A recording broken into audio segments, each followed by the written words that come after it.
Good afternoon or good morning, depending on your time zone. Welcome to our webinar, Federal Policy Update on Child and Youth Homelessness.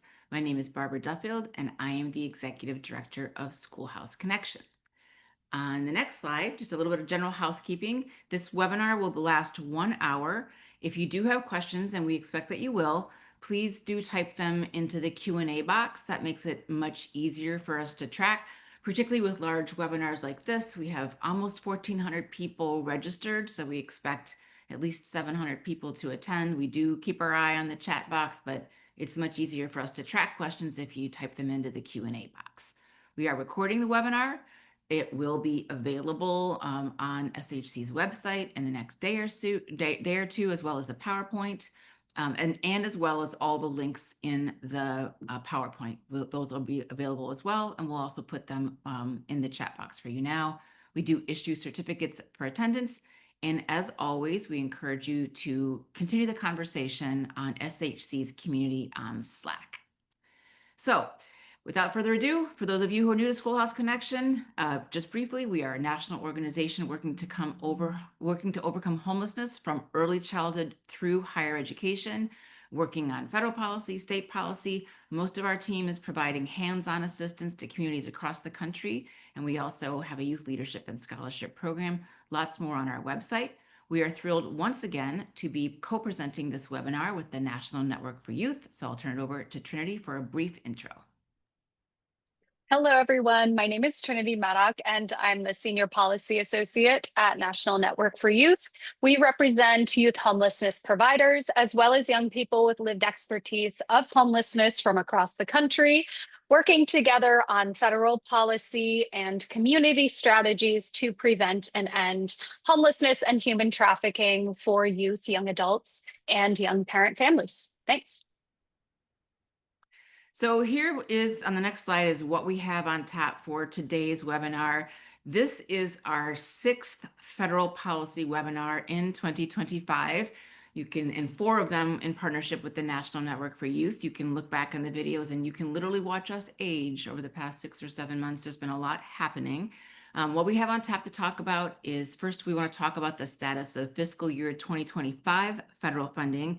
For those of you who are educators, that is this school year's funding. Talk about some recent struggles as well as some recent advocacy wins in both the education space as well as in the health and human services space. We're going to spend a chunk of time talking about the status of fiscal year 2026 federal funding. This is, again, for those of you who are educators, next school year, the 2026-2027 school year, what the current state of play is and what the outlook is. We want to share some news about a bipartisan housing bill that passed out of committee a week or so ago in the Senate. We'll discuss some recent executive actions that have happened, as well as how you can take action on a couple items. And then finally, we're going to wrap up with some resources about the budget mega bill, HR1, that passed and was signed into law on July 4th. So that's what we've got on tap, diving right in, starting with fiscal year 2025 funding, the current school year. So just a recap, for those of you who aren't in education, one of the major struggles and alarms that was experienced in K-12 education was a freeze of nearly $7 billion of congressionally approved federal education funding. School funding, particularly formula funding, goes out to states every year on July 1st. Fortunately, that funding did go out for McKinney-Vento and for Title I on July 1st. I'm going to put in the chat box a link to the state amount that went out for homeless education on time, as it should have been on July 1st. But for many other federal education programs, that funding was frozen. The administration claimed it needed to review those funds to see if they were aligned with the administration's priorities. Again, the funds were congressionally approved and signed into law just at the end of March. It was a tremendous amount of funding, between 10 to 15% of most states' K-12 education budgets, 6 weeks before the beginning of the school year. So very much throwing state budgets and school budgets in disarray. The withheld programs were after-school program, migrant education, English learner acquisition, teacher training programs, and more. there was a tremendous response from the education community and education advocates. So a number of things that happened in response to this freeze. There were published reports. Learning Policy Institute did a report on how much state funding that would look like for each state for each of those programs. New America put out a report that actually dove into the school district level and even congressional district. So really to say, like, what is the actual impact by school district, by congressional district? And then AASA, the Superintendents Association, did a survey of their members to show what the impact is and would be of continued withhold funding. There was also a tremendous amount of congressional outreach, particularly to red states, Republican states, and particularly from state and local education agency administrators who may not have been as active before, but were very active in responding. We also saw the education community come together in ways it might not always. So for example, superintendents and teachers unions, rural school districts and urban school districts all coming together, and 2 lawsuits on top of that. One led by Democratic attorney generals and one led by a nonprofit organization, Democracy Forward, on behalf of both school districts and education associations. On the next slide, we see the results of that advocacy. The first program to be released were the after-school programs released on July 18th. They were championed by a moderate Republican from New York, Rep. Mike Lawler, who put out a statement urging their release soon after they were released. And then all the other education funds were released on July 25th. And key in that was a letter that was sent by 10 US Senate Republicans, most of whom were appropriators, including the chair of the Education Subcommittee on the Senate. So we put all of those pieces there for you to see kind of why and how this happened. So there's still lots to unpack. I'll turn it over to Trinity to talk about another win on the Runaway and Homeless Youth Act front. Thank you. So on the evening of July 9th, the Notice of Funding Opportunities or the grant applications for the Runaway and Homeless Youth Act program were released with a 14-day deadline to submit. And typically these funding opportunities are released with a 60-day window to complete applications. And according to federal regulation, they actually have to be released with at least 30 days to complete. In addition to this, the funding opportunities were released with a number of new provisions, many of which were unaligned with the kind of core tenet and core purpose of our RHYA program.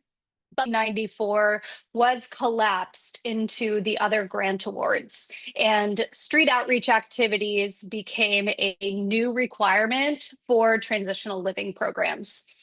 So what we did, our network of providers really stepped up by reaching out to their senators and House representatives, telling them the situation and how it could impact their work and their community, and asking their lawmakers to pressure the Administration for Children and Families to extend the deadline in line with federal regulation.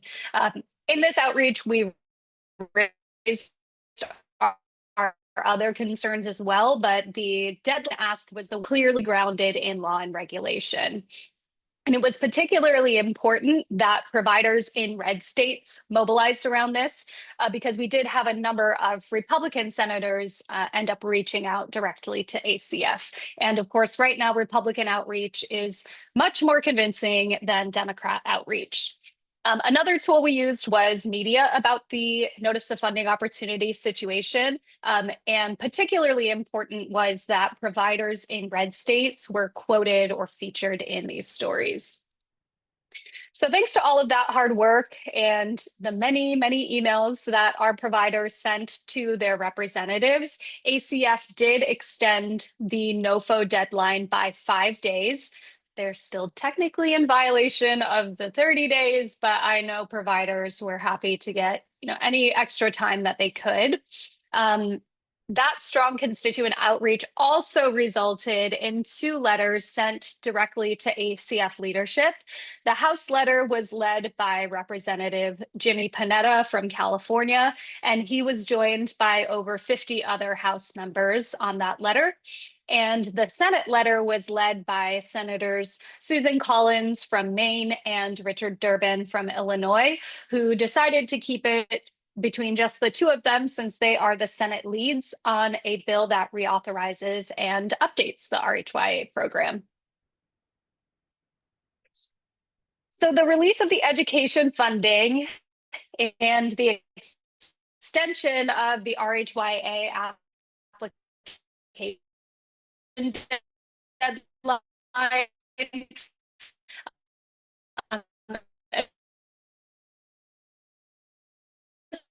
other things that will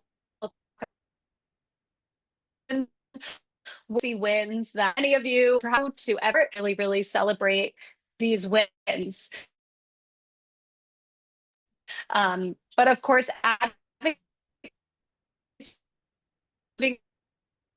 Trinity, your sound is going in and out. oh, here's You've got 3 take advocacy. First, to remember. Oh, sorry about. Let me try turning my camera off and see if that helps.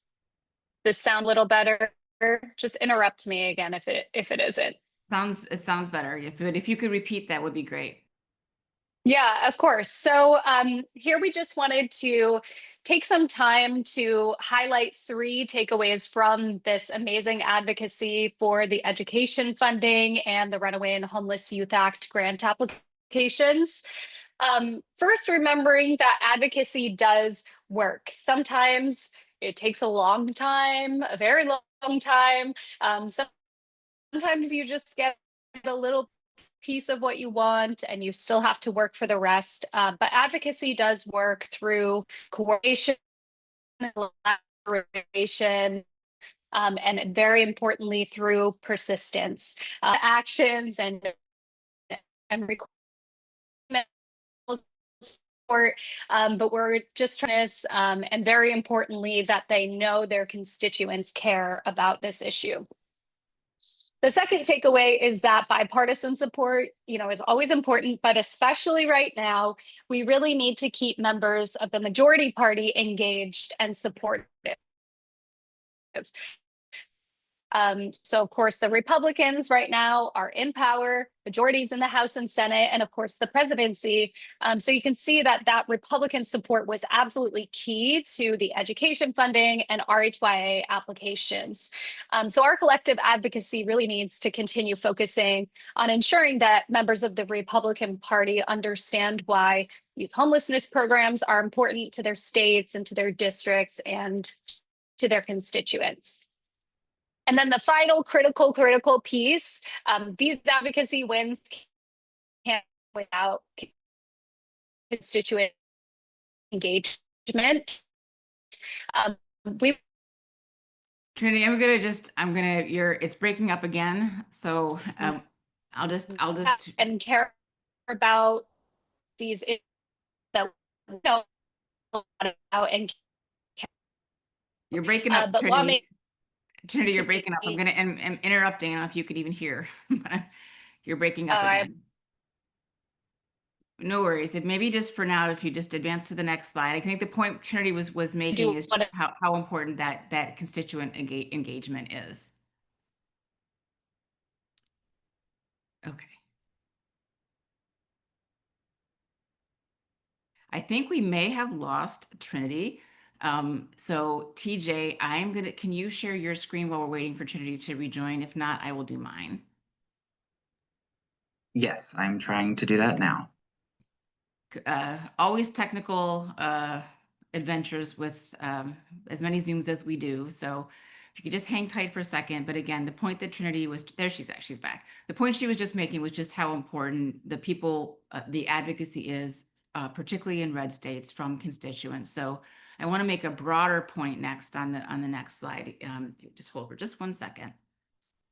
And that really is thank you, Trinity. Trinity's back, and this is the next slide. So we want to step back a little bit because we're celebrating wins over battles that should not happen in the first place. So just to understand, stepping back a little bit, all of this, and it's not just an education and it's not just an ACF, are a broader battle over who has the power of the purse. Under the US Constitution, Congress authorizes federal spending.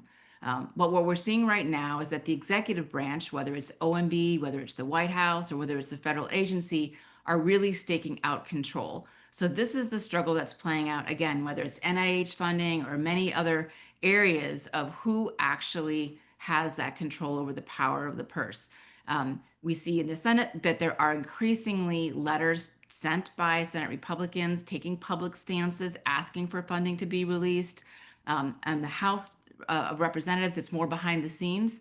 There's very little daylight between the House majority and the White House.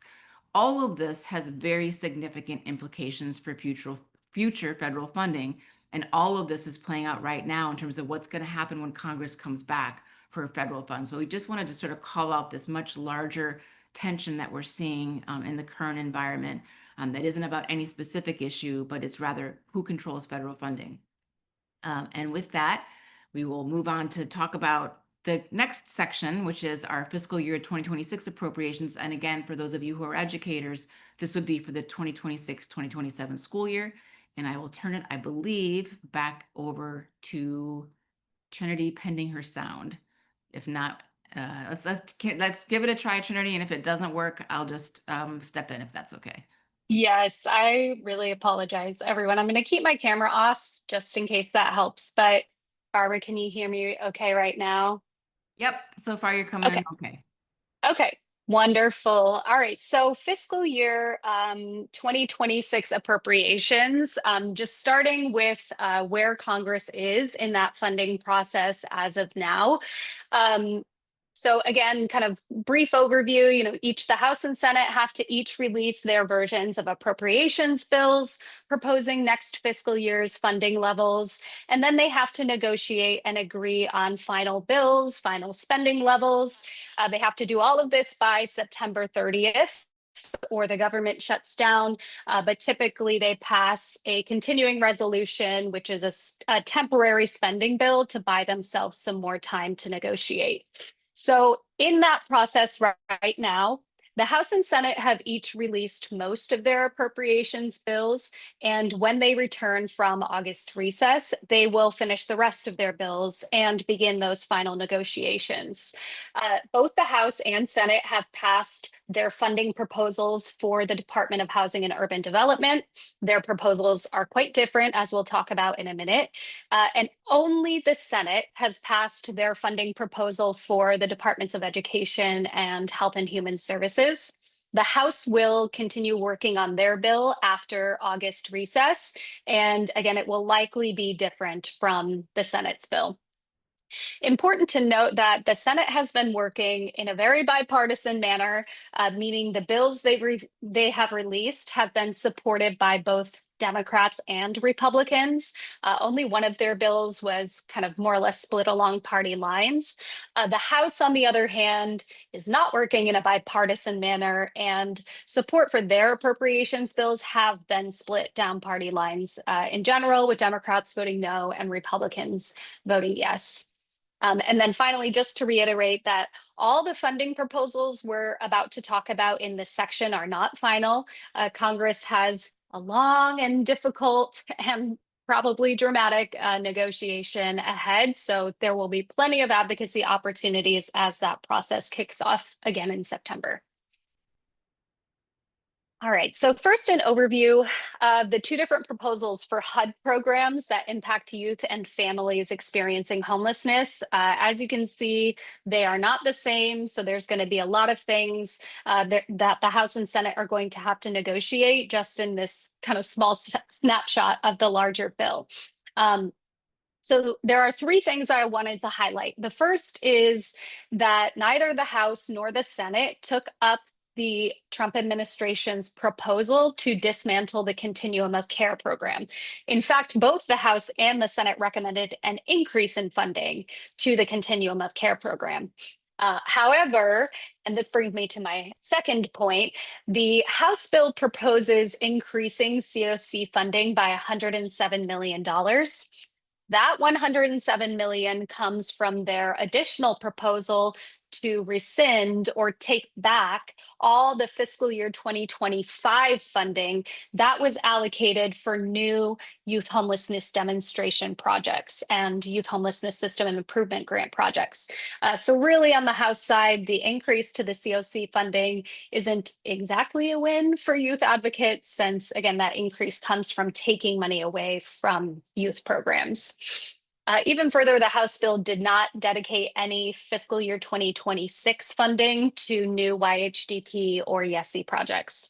On the Senate side, however, there are no such proposals. It's the same language as it has been in the past few fiscal years, that out of the overall COC funding, there will be $107 million set aside for YHDP. And of that $107 million, $25 million can be used for YESI. And then finally, you see some differences here in proposals for different rental assistance and housing voucher renewals. Notably, neither the House nor the Senate proposed funding for emergency housing voucher renewals. These are the vouchers that were created as part of the American Rescue Plan and were projected to last until around 2030. But because of significant housing cost increases, the funding for these vouchers are now projected to run out by the end of 2026. So a different appropriations bill. This is the bill that proposes funding levels for a number of programs, including the Runaway and Homeless Youth Act program, as well as the education programs that I believe TJ is going to talk about in a minute. So only the Senate has released their version of this bill. The House is expected to release theirs in early September. So we're going to talk about a lot of good news that came out of the Senate's proposals, but keep in mind that the House still needs to work on their bill, and then they all need to negotiate. So again, a lot of opportunities to advocate for the good proposals that we'll talk about now. So for RHYA, the Runaway and Homeless Youth Act program, the Senate proposed flat funding, so funding the program at the same level as it has been in the past few fiscal years. And in this current political climate, that is a good thing. Very importantly, the Senate bill directs the Department of Health and Human Services to release the Street Outreach Program as a standalone grant award, just like it has always been, and allocates $21 million to the Street Outreach Program as a standalone grant award. And finally, the bill tells HHS to release the notice of funding opportunities at least 4 months before the end of the current grant period, and that they should try very hard to award new grants at least 30 days before the current grant ends, so that we can avoid any gaps in funding. As with the other Senate appropriations bills, this one passed with flying colors. It puts us, in a good position as advocates to, as we look to the negotiations between the House and the Senate and the House bill, because, we can say that the Senate was very united on the proposals that they included in this bill. And I'll go ahead and turn it over to TJ to talk about what was included for education programs.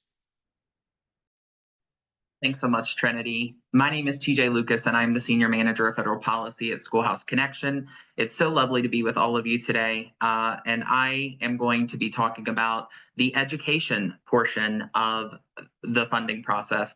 As Trinity and Barbara have both alluded to, we are in very unique times right now when it comes to funding and appropriations. And as we are getting ready to tell you what has recently passed the Senate Appropriations Committee, I think it's important to also remember, especially if you've joined us in another one of our webinars, you may have learned about the president's budget proposal, which would have eliminated many programs and severely slashed and proposed a consolidation program of 18 federal programs. And it also significantly reduced the Department of Education. More broadly than just the funding and the president's budget proposal, there has been a number of proposals in Congress and through the president's own administration's goals of eliminating the Department of Education. So knowing that we're fighting all of those current dynamics, it was really refreshing and encouraging to see what the Senate Appropriations Committee was able to do when it comes to education funding. Some of the key highlights is that they rejected the idea of eliminating and consolidating many of the education programs as proposed and or discussed by the administration and some members of Congress. It was certainly refreshing to know that the McKinney-Vento Act's Education for Homeless Children and Youth funding received dedicated federal funding at $129 million, which, as you may recall, is the same amount that we have received for the last couple of fiscal years. So this was certainly really refreshing to see, but also a true testament to the work that you have been doing to educate your members of Congress, which we'll talk about here in just a little bit further. But in addition to just funding, in addition to including direct dedicated federal funding for EHCY, it preserved many of the other federal programs, including Title II, Title III, migrant education, the preschool development grants, TRIO, and Gear Up. Many of these programs had been proposed for elimination or, as Barbara mentioned earlier, experienced illegal withholding of funds impoundment issues. We were really encouraged to see that the Senate, having the authority to write in report language along with their bill, included specific language that would require the administration to release the formula programs, including EHCY, on time. That is certainly welcome language, knowing that many of these programs experience delays and reviews by the administration. So we were very excited about that. And additionally, it requires ED to maintain current staffing. It requires ED to maintain the necessary staffing to ensure that these programs can carry out their statutory responsibilities. And on the next slide, we will talk about how we have worked to get to this point where we have tangible evidence that there are a number of bipartisan members of the Senate that believe that there should be dedicated federal funding for homeless education. That has been through a lot of the work that we have done with many of you.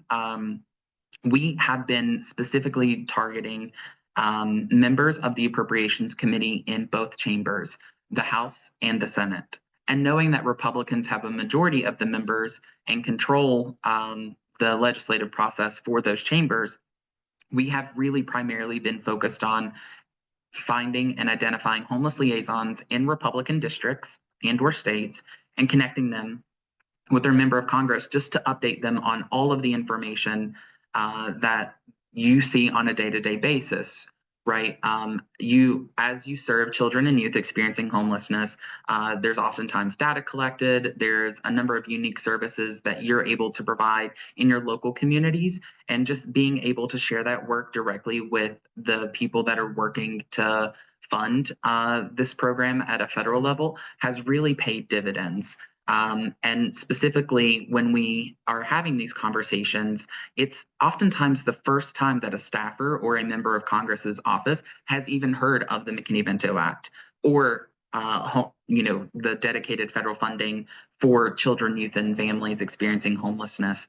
So there's a lot of basic education that has gone into just making sure that as many members in strategic offices as possible have the information that they need to take to their boss or take to their other members of their committee to say, hey, this is a really unique and important program in my district that serves the most vulnerable students, and I want to make sure that we take care of them in the budget, whatever that looks like. And because of your hard work every day, it makes our jobs really easy to share all of the work that you're doing, because you're already doing the work, right? And with that, we have some links on this particular slide that I just want to call out, in addition to a one-page fact sheet on EHCY, which just has a general overview for somebody who's maybe never heard of EHCY to really get a full scope of kind of what the duties and responsibility are of homeless education liaisons, and also some of the key work that you do. But there's two links on the right-hand side of the slide.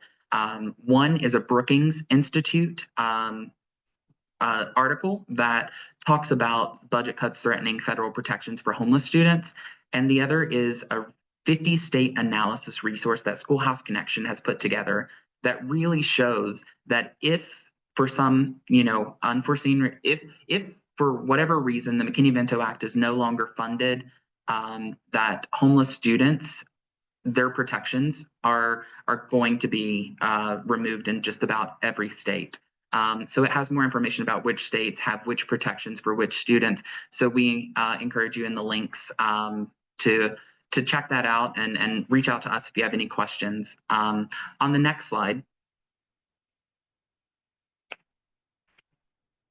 Oh, it looks like Trinity has left. So let me see if I can share my screen really quickly. Thank you guys so much for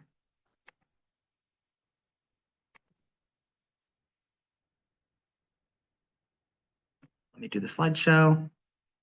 All right.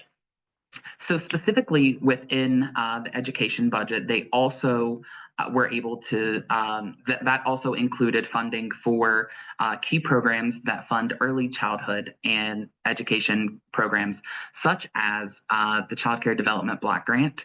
It actually saw an increase in the Senate package, up $85 million to a total of $8.8 billion. And as we saw with Head Start, there was also an increase in the Senate package that provided $12.4 billion in total funding. Another key piece was that the president's budget had proposed to eliminate the preschool development grant, birth through 5, and childcare access means parents in schools, also known as C-Campus. Both of those programs were level funded in the Senate bill. In terms of higher education, there were a number of great things there. The first is language specifically targeted to unaccompanied homeless youth FAFSA determinations. We know a lot of your work is to help students that are graduating access federal financial aid. And this report language, we work directly with Senate committee staff to ensure that any of the students that had received incorrect determinations would be fixed immediately, and that the data collected on the number of students across the country that are applying using the unaccompanied homeless youth determination is made public, so that way we can help, so that we can have a better understanding of where these students are and the types of services and schools and institutions that they will be attending. Additionally, the Pell Grant will maintain a $7,395 award for the 2026-2027 school year. There was a provision dedicating $10 million for institutions of higher education to meet the basic needs of Pell eligible and other low-income students.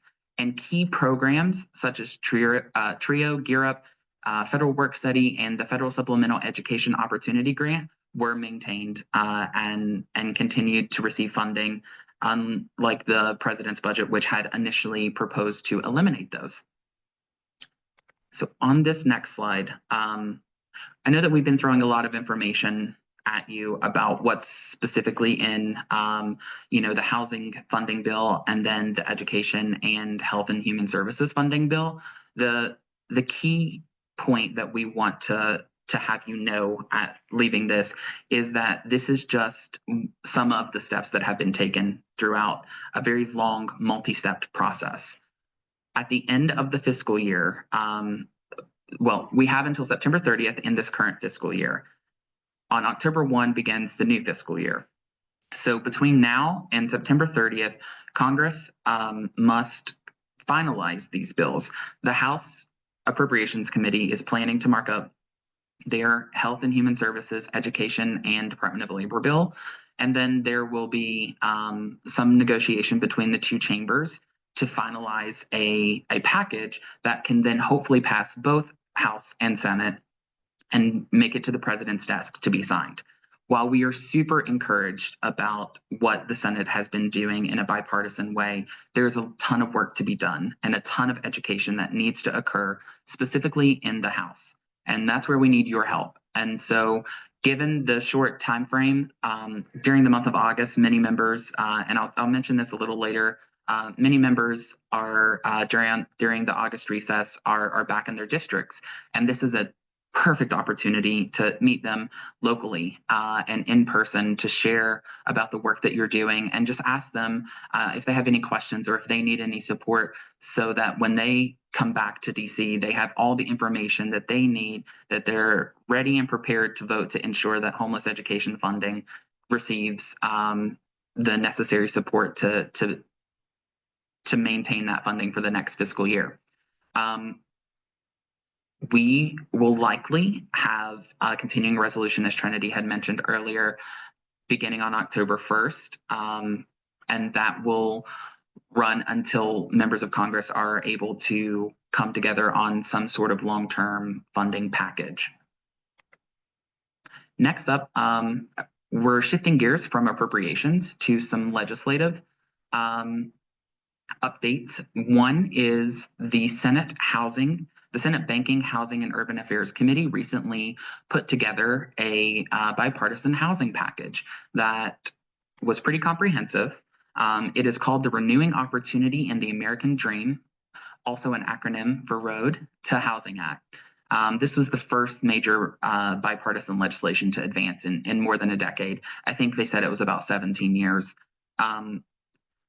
We worked really diligently along with our partners at the National Network for Youth, Covenant House International, and Family Promise to help uplift the unique needs of children, youth, and families experiencing homelessness, hoping that they would be able to include specific legislation such as the Homeless Children and Youth Act, which was introduced by Senators Katie Britt and Angela Alsobrooks. Katie Britt, a Republican of Alabama, and Senator Angela Alsobrooks, a Democrat of Maryland, earlier this year.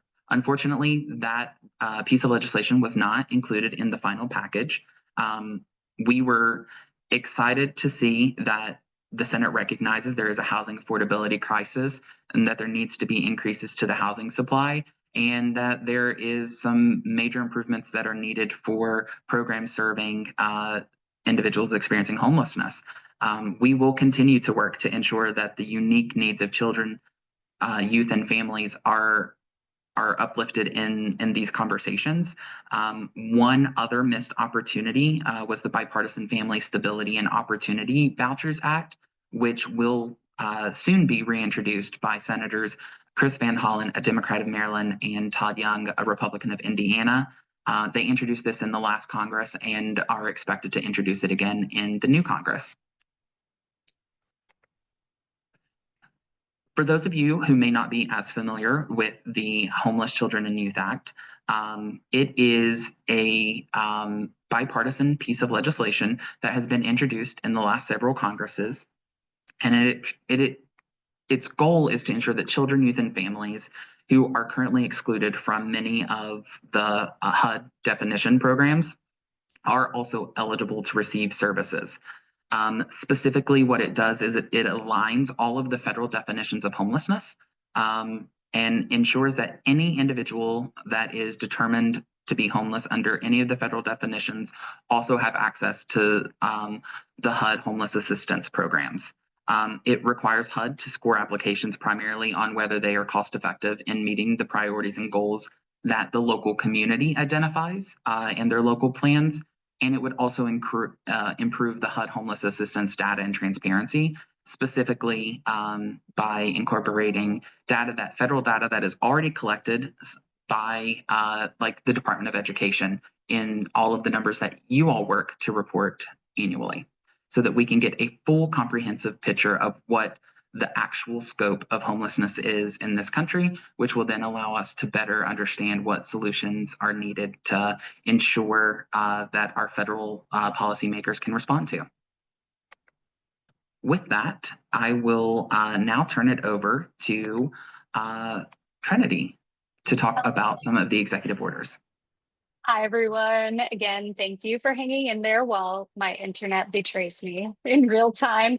So I want to talk about an executive order that was signed 2 weeks ago entitled Ending Crime and Disorder on America's Streets. That really demonstrates the administration's hardline approach to dealing with those who are unsheltered or who are using substances or otherwise, in crisis.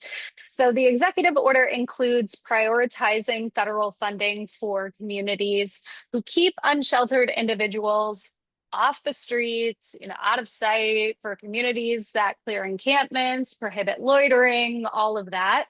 And it directs agencies, particularly HUD, to end support for programs that are utilizing housing first and other harm reduction models. So one of the more immediate effects that we'll likely see from this executive order are updated NOFOs, updated grant opportunities, updated guidance that will reflect these new priorities. The executive order also tells the U.S. Attorney General to do a number of things, including to make incarceration and institutionalization an option for communities that want to get unsheltered individuals off the streets, and just otherwise pressures states and localities to kind of use these extreme methods to get rid of basically unsheltered individuals. But it is important to remember that executive orders can't override or contradict current law. They can direct federal agencies to do things like update notice of funding opportunities, update guidance, and certainly this executive order, in conjunction with the Grants Pass decision earlier this year, is really kind of encouraging and opening the door for communities to deal harshly with unsheltered individuals, or again, those using substances or in mental health crises. So I would really encourage all of you to be aware of or involved in what's going on at your state or your county or community level with regards to homelessness policy, because some of the additional impact of this EO and of Grants Pass is going to be in how states and communities respond. And I'm going to drop a link for a webinar that National Network for Youth is hosting with the National Homelessness Law Center on September 30th about the impact of Grants Pass. And now that this executive order has been released, I'm sure we'll talk about this as well. So I'll put that registration link in the chat and turn it back to TJ or Barbara. All right, I think I am next. We have one an additional executive action that we want to call your attention to. Again, we realize that there's so much happening every single day. You may have heard some about this, you may not have heard about this, but essentially there is a broad policy in the United States where most undocumented immigrants are not eligible for most federal benefits. That's been the case since 1996. There's something called the public charge rule, which defines, again, certain grant programs in such a way that immigrants, undocumented, and in some cases actually documented, are not eligible already. What happened on July 10th, however, is that the Trump administration reclassified certain early care and education programs as federal benefits in order to prohibit undocumented children and youth from receiving them. So there were 10 programs that were newly reclassified as public benefits or federal benefits: Head Start, career and technical education, dual enrollment, the dual enrollment and early college pieces, and also Title IV-E, the Education and Training Voucher Program, which provides assistance to former foster youth to help them in higher education. So there's a public comment period that is right around the corner, August 13th. Essentially, the Department of Education said for its programs that it won't begin to enforce this until August 9th. The Department of Health and Human Services said that the changes take effect immediately, but neither agency has issued any guidance on these new policies. As we continue to see, there was litigation. 20 states and the District of Columbia sued, and as a result of their litigation, this ban is paused, which seems like a double negative, but the ban is paused. It is not in effect currently, or at least for a delay, for those 20 plaintiff states and the District of Columbia. So there's a link there so you can see, is your state part of this lawsuit or is it not? We also wanted to call your attention to some helpful resources. There's a link here, resources from Start Early, about how you can respond to in the public comment period right now about these issues. There's a sign-on letter that our colleagues from John Burton Advocates for Youth have specifically around the education and training vouchers. And there's a webinar just in a couple days from many national organizations are co-hosting about how to submit public comments on this particular issue. So wanted to call that to your attention. We do think it's an important issue to comment on. So with that, we are getting closer to the end, but I will turn it back. Oh, it's me again.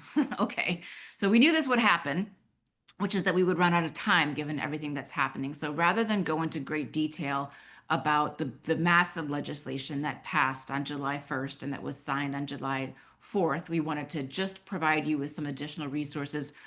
We are still unpacking all of this ourselves. So called the One Big Beautiful Bill Act. We just call it HR1 or the mega bill because we don't think it's beautiful. But what this legislation does is it makes deep long-term cuts to food, healthcare, and higher education over the next 10 years in order to increase funding on defense, to extend tax breaks, and again, to support other parts of the current agenda. Many changes over 10 years. Some of them happen sooner than others. So what we've done here, rather than go into great detail, is provide you with authoritative resources about each of those pieces. So there's a link to NASFA. Their document here really goes over the timeline and the specifics of the higher education provisions, including a new workforce Pell Grant that we actually think is a good thing and could be an opportunity for many of our youth and young adults, but some more troubling changes to student loan programs.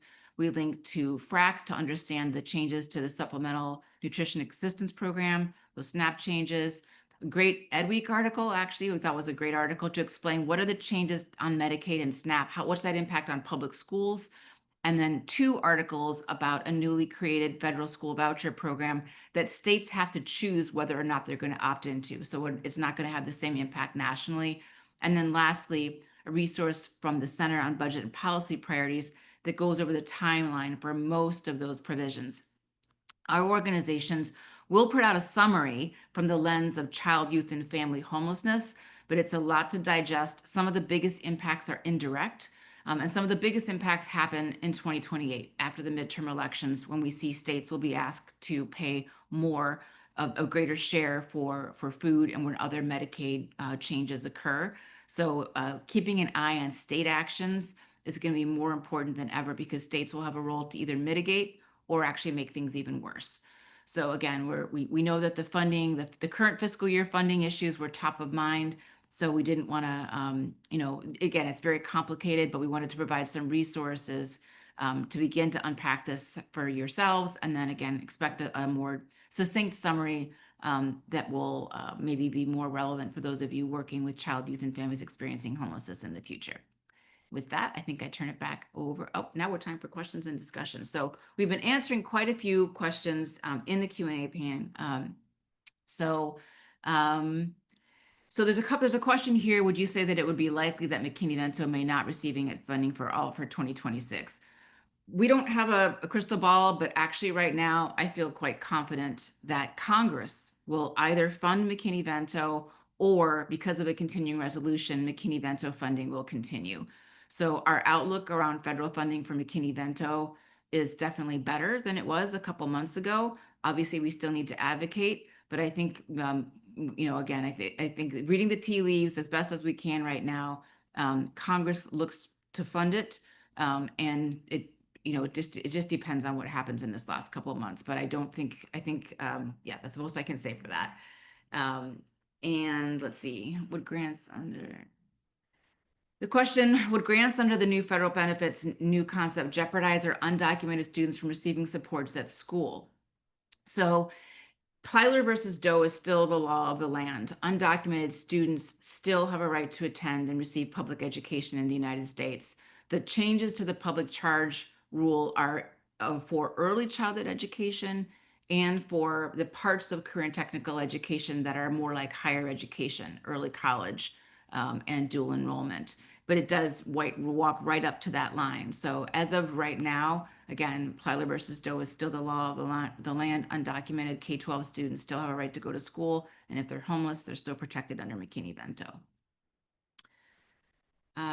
Another question, is there an opportunity for this act to be passed to include them, for around the Homeless Children and Youth Act, and changing those definitions? We really need advocacy on this front. So, there was a link in the PowerPoint to how you can support the Homeless Children and Youth Act. The fact that it was not included in the Senate Banking Committee is a huge disappointment, but also that package was put together pretty quickly. So the single most important thing you can do right now around that legislation is to either, as if you're a state organization or local, to endorse it, and definitely reach out to us for how you can be involved in educating your legislators. And let's see, I'm looking at their other questions. TJ or Trinity, were there other questions that you spotted that I might have missed? Yeah, one in the chat. Can anything in budget reconciliation be adjusted if the administration changes? Yes. So budget like all Congress passes laws and Congress amends laws all the time. In fact, there's even discussions within weeks. There were discussions about already changing the budget second reconciliation rule from the Republicans' perspective.